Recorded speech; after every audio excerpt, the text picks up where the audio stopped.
आज की इस क्लास में हम पढ़ेंगे कि हमने टोटल स्टेशन की मदद से किसी भी 3 पॉइंट्स, 4 पॉइंट्स, 5 पॉइंट के अंदर का एरिया किस तरह से मालूम करेंगे। उसके लिए हमें इसकी टोटल स्टेशन के अंदर एरिया की एक ऑप्शन है, एक कमांड है जिसके अंदर हम जाएंगे और वहाँ से एरिया मालूम करेंगे। हमारे पास जो मशीन है वो कोलिडा की KTS 445L है। उसकी मदद से हम मालूम करेंगे कि हमारे पास इसका एरिया किस तरह से मालूम होता है। तो उसके लिए हम अपनी मशीन की तरफ बढ़ते हैं। हमारे पास ये मशीन है, इसका वेलकम स्क्रीन है। वेलकम स्क्रीन के लिए मैं एस्केप का की दबाकर हम पेजेस के ऊपर आ जाएंगे। यहाँ से हम फंक्शन का की दबाते हुए पेजेस को चेंज कर सकते हैं और यहाँ पर पेज 3 के ऊपर F3 के ऊपर मेन्यू का ऑप्शन है। मैं यहाँ से F3 का की दबाऊँगा और मेन्यू में चला जाऊँगा और मेन्यू में आने के बाद मैं स्क्रॉल का की दबाते हुए नीचे की तरफ आऊँगा और ये 8वें नंबर पर है हमारे पास एरिया। एरिया के अंदर जाने के लिए मैं एंटर का की दबाता हूँ। एंटर का की दबा के अब ये हमारे पास पॉइंट 1 2 3 4 5 आ गया है। इसके लिए मैं क्या करूँगा, पहले पॉइंट के ऊपर जिस जगह के हमने एरिया मालूम करना है उसके किसी भी पहले कोने के ऊपर मैं अपने प्रिज्म को रख के उसके ऊपर मशीन को लगाऊंगा। मशीन को लगाने के बाद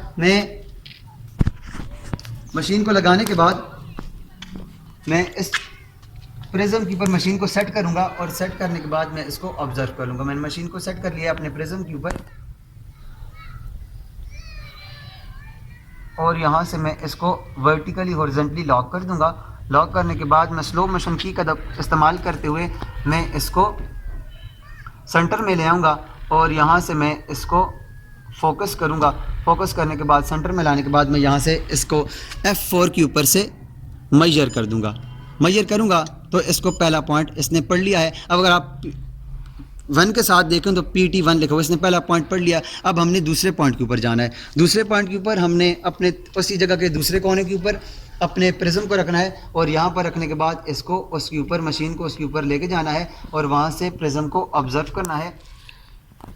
मैंने मशीन के ऊपर अपने प्रिज्म को ले आया हूँ। अब मैं इसका स्लो मोशन की का इस्तेमाल करते हुए मैं इसको सेंटर में लेके आऊँगा। सेंटर में लाने के बाद अब मैंने दोबारा से दूसरा पॉइंट ले लिया है। अब मैं मेजर F4 का की दबाते हुए मेजर के ऊपर क्लिक करूंगा तो ये दूसरा पॉइंट भी पढ़ लेगा। इसने दूसरा पॉइंट पढ़ लिया है। उसके बाद मैं दोबारा से तीसरे पॉइंट के ऊपर जाऊंगा और यहाँ पर मशीन को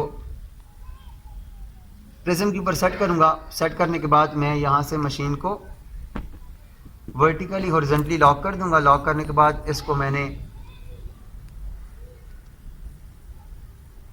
सेंटर में ले आया हूँ। सेंटर में लेने के बाद मैं अब दोबारा से मेजर के ऊपर क्लिक करूँगा और मेजर के ऊपर F4 का की दबाते हुए मेजर के ऊपर क्लिक करूँगा। अब इसने तीसरा पॉइंट पढ़ लिया है। अगर आप देखें तो अब F2 के ऊपर एक और भी पॉइंट आ चुका है, एक और भी ऑप्शन आकर जो भी CACL है, कैलकुलेट का है। अगर हमने इन 3 ही पॉइंट्स के अंदर अगर एरिया को कैलकुलेट करना है तो जस्ट हमने F2 का की दबाना तो कैलकुलेट कर लेगा। अगर हमने 4 पॉइंट के जरिए करना है तो हमें एक और पॉइंट्स को पढ़ना होगा। एक और पॉइंट्स को पढ़कर हम 4 पॉइंट्स के अंदर का एरिया मालूम कर सकते हैं। मैं यहाँ से अपने पॉइंट के ऊपर प्रिज्म के ऊपर मशीन को लेके गया हूँ और यहाँ से मैं इसको फोकस कर रहा हूँ। फोकस करने के बाद मैं इसको वर्टिकली और हॉरिजॉन्टली लॉक कर दूंगा और स्लो मोशन की के साथ मैं इसको सेंटर पॉइंट में ले आऊँगा। सेंटर पॉइंट में ले आने के बाद मैंने अब दोबारा से F4 का की दबाते हुए मेजर के ऊपर क्लिक करूँगा तो हमारे पास ये चौथे पॉइंट को भी पढ़ लेगा। अब हमने 4 पॉइंट पढ़ लिए हैं। 4 पॉइंट पढ़ने के बाद हमने F2 का की दबाते हुए हमने कैलकुलेट का बटन दबाया है तो हमारे पास सामने स्क्रीन के ऊपर ये इसका सारा डेटा आ गया है जो कि हमें इसका स्क्वायर मीटर में भी हमें बता रहा है। इसका एरिया बता रहा है जो कि 24.518 है। उसके बाद हमें HA हैकड़ में बता रहा है कि हमारे पास इसका कितना एरिया है। उसके बाद हमें एकड़ में बता रहा है कि इसका कितना एरिया है और उसके बाद हमें स्क्वायर फीट में बता रहा है कि 263.90 इसका एरिया है। तो यहाँ से हम अगर और मालूम करना चाहते हैं तो नेक्स्ट का बटन दबाएंगे। अगर हम इस ख़त्म कर रहे हैं, हमने 4 पॉइंट के ऊपर पढ़ लिया है तो हम यहाँ से एंड कर देंगे। अगर हमने 4 पॉइंट के अलावा 5वां पॉइंट पढ़ना है फिर नेक्स्ट के ऊपर क्लिक करेंगे तो वो 5वें पॉइंट के ऊपर आ जाएगा। वहाँ से हम 5वें पॉइंट को पढ़ने के बाद दोबारा से F2 का की दबाते हुए हम कैलकुलेट कर देंगे। या 4 पॉइंट में रहते हुए हम जहाँ से F2 का की दबाएंगे और कैलकुलेट करेंगे तो हमारे पास ये सामने इसका एरिया आ जाएगा। तो इस तरह से हम अपनी किसी भी पॉइंट्स का एरिया, किसी भी 4 पॉइंट्स का, 5 पॉइंट्स का, 3 पॉइंट्स के अंदर रहते हुए हम एरिया मालूम कर सकते हैं। उसके बाद हम एंड का की दबाएंगे और यहाँ से हम इससे बाहर चले जाएंगे।